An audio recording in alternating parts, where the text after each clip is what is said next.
Oi amigos, estamos aqui mais uma semana em mais um vídeo da série Perguntas e Problemas do Projeto Saber e Mudar. Você pode enviar a sua pergunta para nós pelo nosso site, você está vendo o link aí. Você vai lá em Fale Conosco, pode enviar a sua pergunta por escrito e também pelo nosso e-mail mesmo, contato@saberemudar.com.br. Você pode também enviar a sua pergunta em vídeo. Se você fizer com o celular, lembre-se de colocar na posição horizontal. Então vamos começar com uma pergunta que nos foi enviada por um estudante. Ele não colocou a sua cidade. Também, mesmo que colocasse o seu nome, nós não indicaríamos aqui, por respeito à sua privacidade, já que se trata de um problema familiar, um problema de saúde. Ele coloca o seguinte: preciso das orações de vocês. Minha mãe faz tratamento de epilepsia. Já não tem crises convulsivas há anos, mas a mente dela apaga de vez em quando. Não consigo entender. Todos nós da família sofremos muito com isso. Ela sai de si e não fala coisa com coisa. Depois de 5 minutos, volta ao normal e não se lembra de nada. O que está acontecendo? Pode ser um espírito?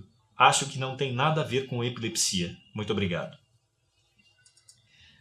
Há espíritas que, às vezes, de maneira equivocada, orientam pessoas que passam por determinados problemas psiquiátricos, classificam tudo como mediunidade, que a pessoa deve seguir a mediunidade, deve desenvolver a mediunidade. Não é bem assim. Médiuns todos somos, porque a mediunidade é uma faculdade humana que todos temos em graus e características diversas. Mas isso não significa que a pessoa tenha uma missão e uma tarefa para desenvolver dentro do espiritismo ou de outra área, especificamente em relação à mediunidade. A mediunidade deve ser estudada a fundo para ser compreendida corretamente, e ser útil todos podemos ser, à medida do nosso esforço de fazer o bem, de auxiliar ao próximo, não é?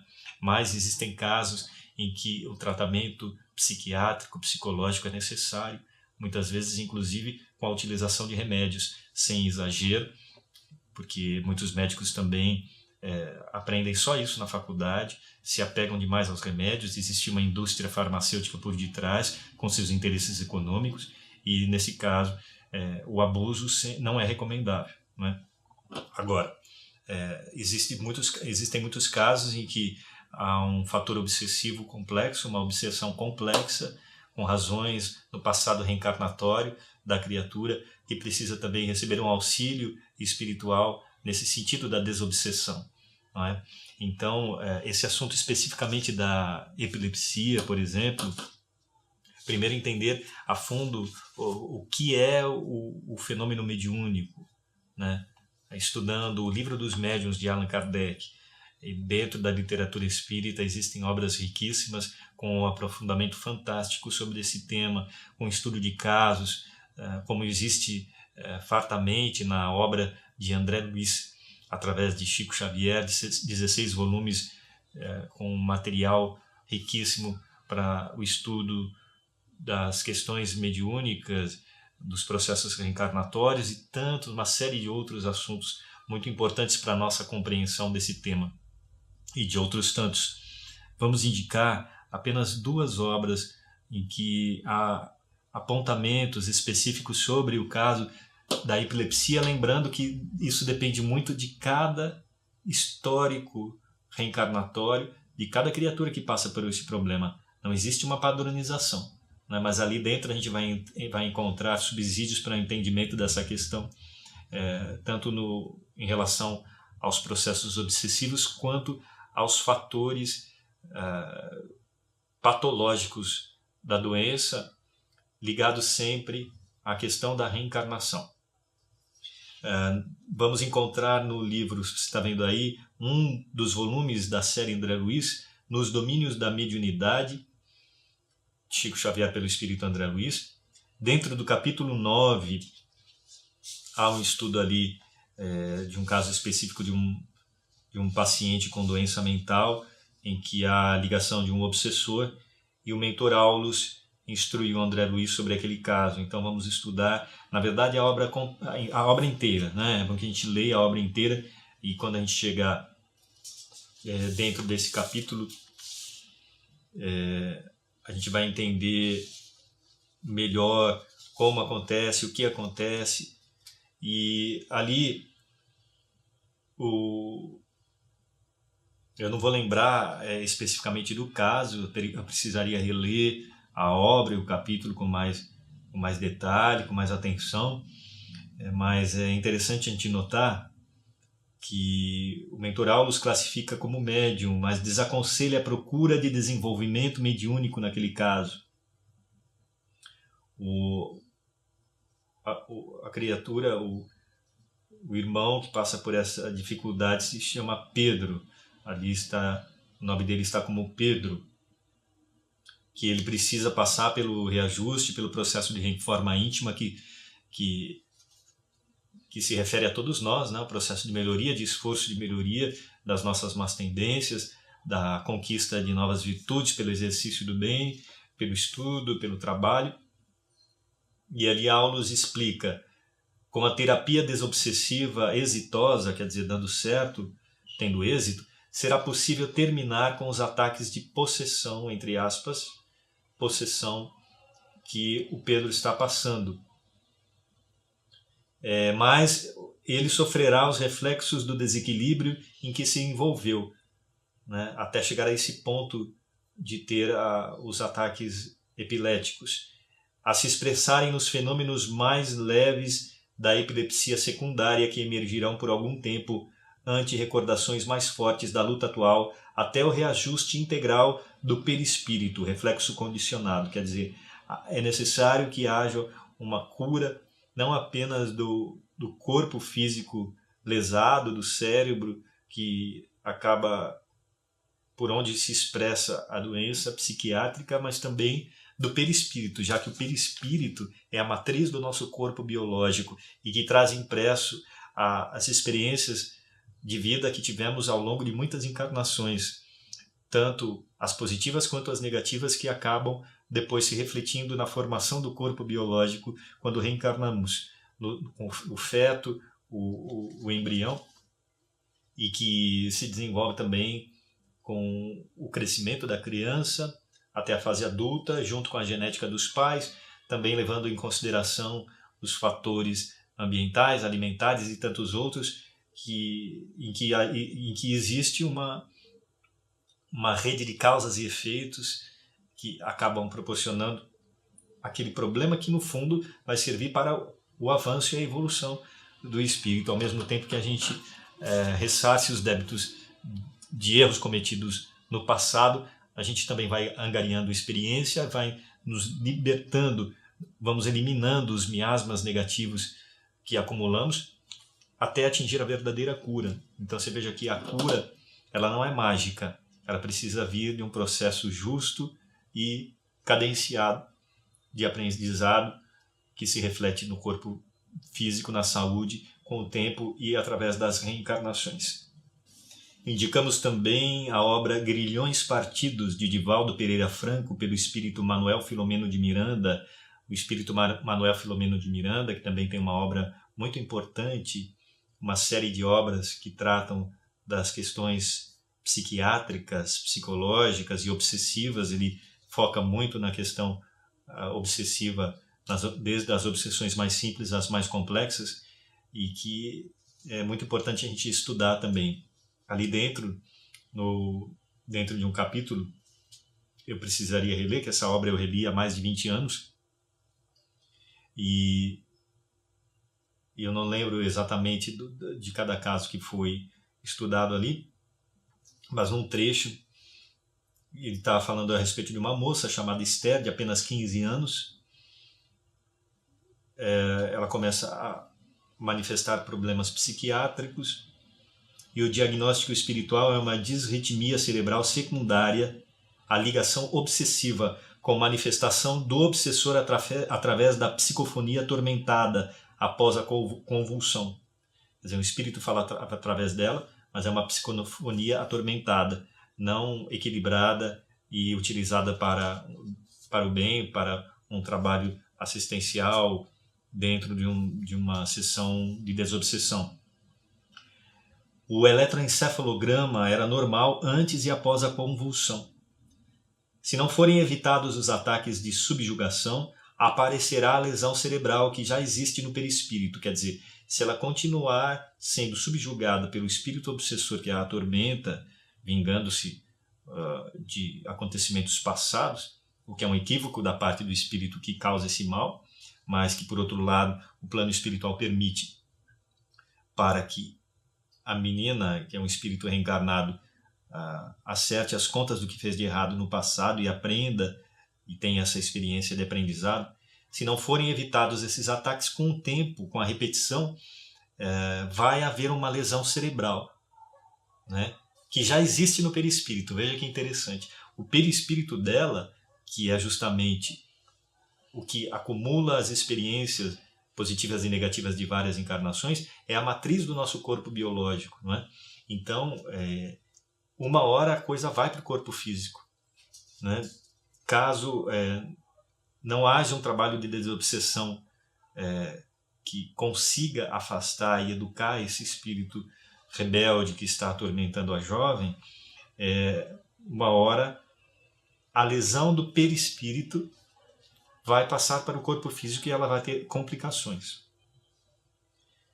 Então, por isso que é tão importante também o trabalho de desobsessão que é feito nas casas espíritas junto aos médiuns sérios, aos doutrinadores, aos chamados doutrinadores, que hoje em dia já nem se usa mais esse termo, mas os espíritos que acompanham, os espíritos encarnados, as pessoas que acompanham esse trabalho desobsessivo e que vão auxiliar ao desencarnado ali, conversando e orientando, para que haja um alívio, né, na dificuldade que a pessoa está passando por ali, e a família certamente sofre junto.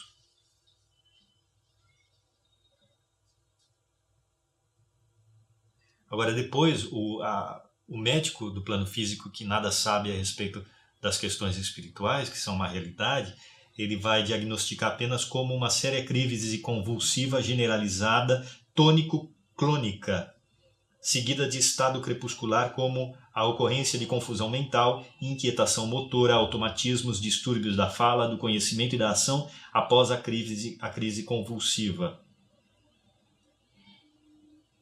Então, esse caso ressalta a importância da terapia desobsessiva na prevenção da lesão no corpo físico da jovem que está passando por esse problema psiquiátrico. Dentro dessa obra ainda, de Grilhões Partidos, Bezerra de Menezes indica o tratamento.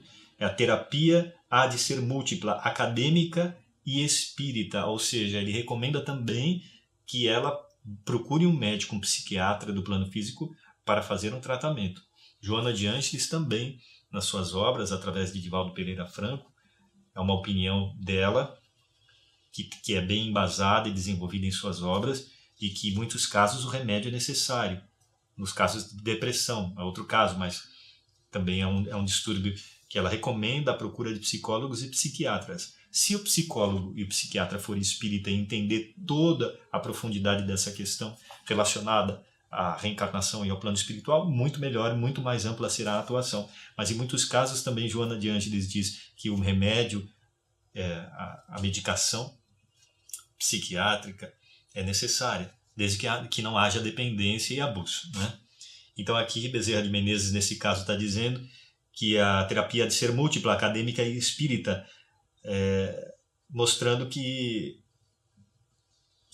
a importância da medicação, apesar do processo ser de origem espiritual, não é? Então, esse estudante que pediu essa orientação,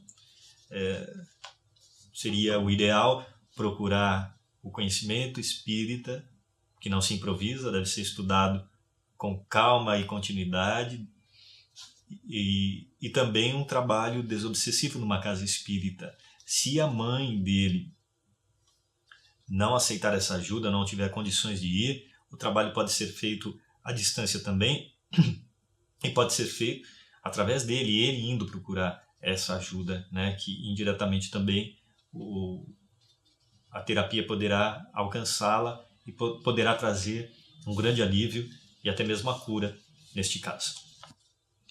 Vamos agora a um caso que nos emocionou muito. Foi uma ajuda que nos foi solicitada há muitos anos atrás, há cerca de 12 anos atrás, pelo site da instituição em que trabalhávamos e que respondíamos às perguntas e aos pedidos de ajuda. Então isso já aconteceu faz tempo e ainda a gente se emociona em saber. Foi uma jovem de apenas 25 anos de idade, da cidade de Embu das Artes, em São Paulo. Vamos preservar o nome, claro. E ela nos escreveu o seguinte: no ano passado perdi uma filha de 6 anos de idade. Fiquei muito abalada, porque minha casa pegou fogo e ela faleceu dentro. Nem eu e nem os vizinhos conseguimos tirá-la. Depois disso não tive mais paz. Sei que não tenho culpa, mas me sinto culpada. Quando saio na rua parece que os outros me acusam. Tenho mais 2 filhos pequenos, 5 e 9 anos, mas ela me faz muita falta. Ela se parecia muito comigo. Amo os outros, mas não consigo demonstrar. Gostaria que vocês me orientassem. Cada dia que passa fico mais acabada. Sei que preciso continuar vivendo, mas não tenho forças.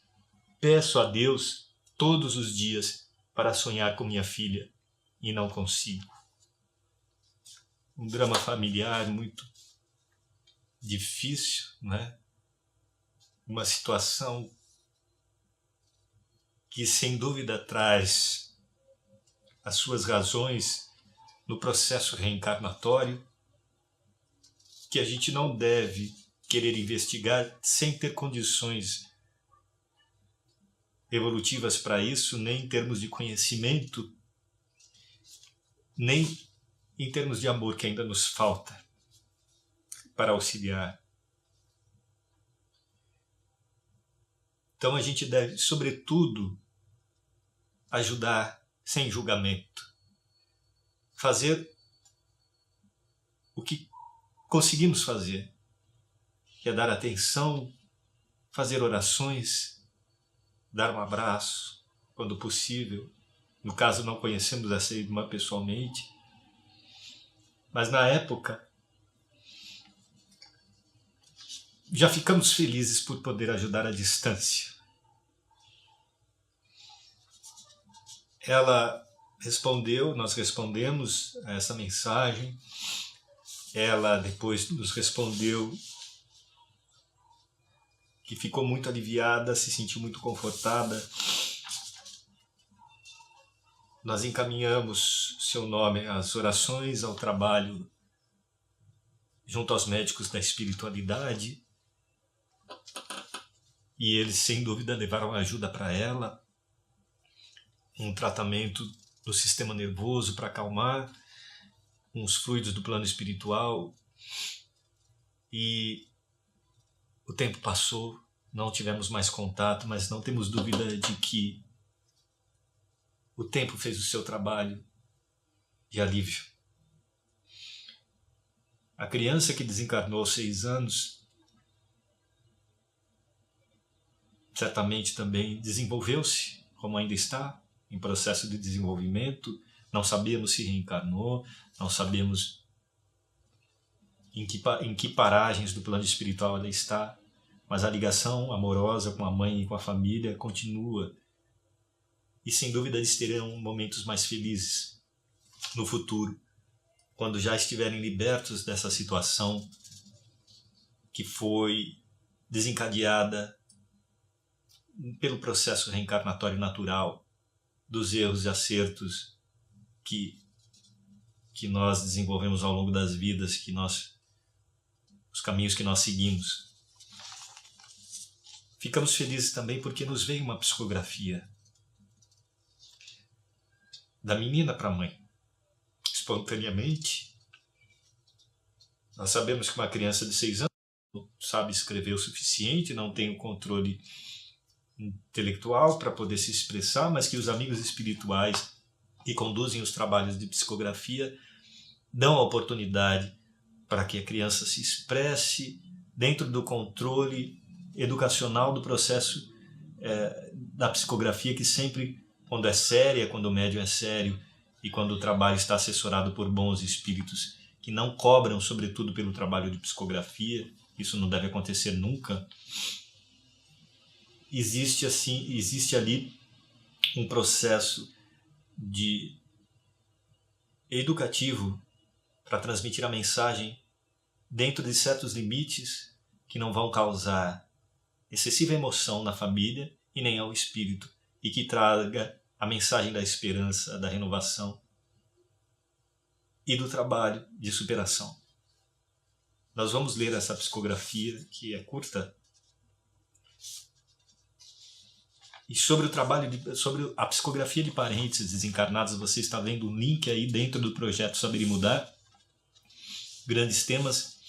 Ali nós temos esta parte do site em que há 32 textos até agora, com o tempo serão acrescidos, sobre o processo da psicografia de parentes desencarnados, que muitas pessoas às vezes querem receber uma mensagem do familiar querido que desencarnou, mas não fazem a menor ideia de como isso acontece. Ou, em alguns casos, chegam a duvidar de uma psicografia que recebem porque não entendem como acontece esse processo, o que é possível e o que não é possível. A questão de passar pelo cérebro do médium, a questão de receber um tratamento dos amigos espirituais que coordenam o trabalho, né? A padronização de certas mensagens, o que não significa falta de autenticidade. Novamente recorremos a Chico Xavier, o maior médium de todos os tempos, que tinha todas as modalidades mediúnicas e que comprovou fartamente a realidade espiritual através de suas obras e principalmente de sua vida.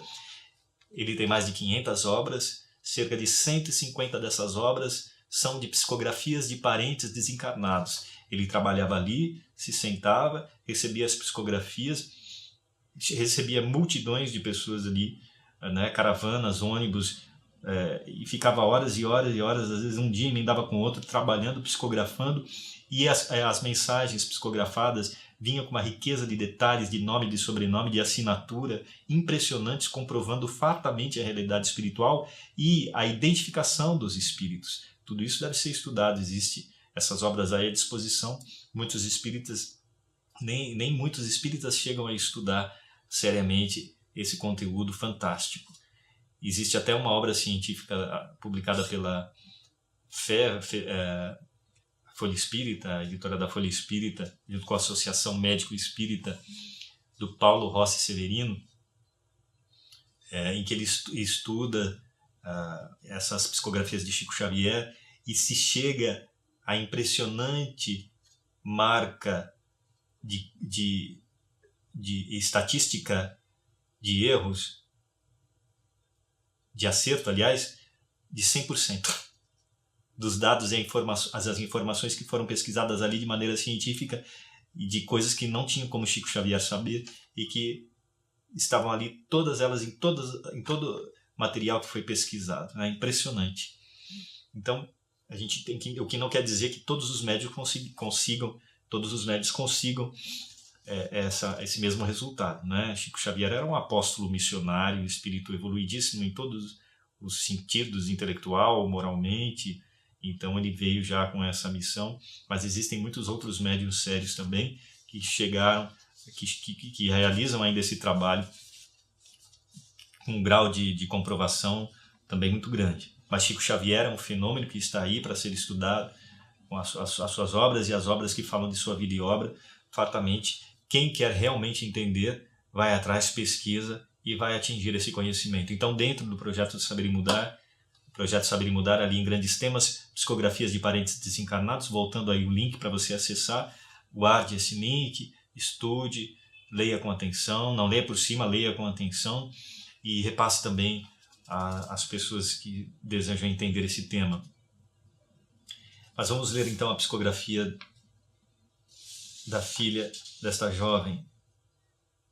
Ela disse para a mãe, com a ajuda dos amigos espirituais, ela escreveu: Mamãe, eu estou muito bem, graças a Deus. Recebi permissão para vir aqui deixar este recado que transmito com o auxílio dos amigos espirituais, pois eu, por mim mesma, não sei como psicografar. Não tenho mais as características infantis que você conheceu. Agora sou um espírito adulto, como era antes de reencarnar como sua filha. Temos fortes ligações de encarnações anteriores. Embora a forma como desencarnei tenha sido muito dolorosa, esteja certa de que agora estou leve, muito melhor do que antes, porque resgatei uma dívida pesada do passado. Nem eu e nem você sofremos em vão. Deus sabe o que faz. Tire do seu coração qualquer sentimento de culpa, por favor. Eu precisava desencarnar daquela forma e desencarnaria independentemente da sua forma de agir naquela hora. Fique em paz, mamãe, para que eu possa seguir meu caminho em paz também. Vamos nos encontrar de novo. Deus não nos separaria para sempre. No futuro estaremos juntas outra vez e seremos felizes. Você verá. Obrigada por tudo que fez por mim. Eu te amo. Até um dia. Sua filha.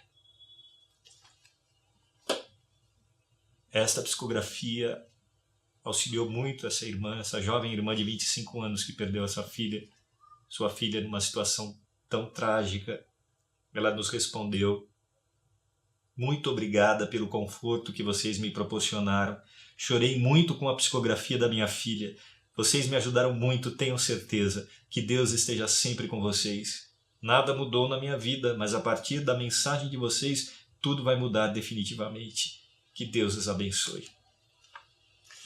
Então é isso, amigos. Encerramos por aqui e estaremos de volta na próxima semana.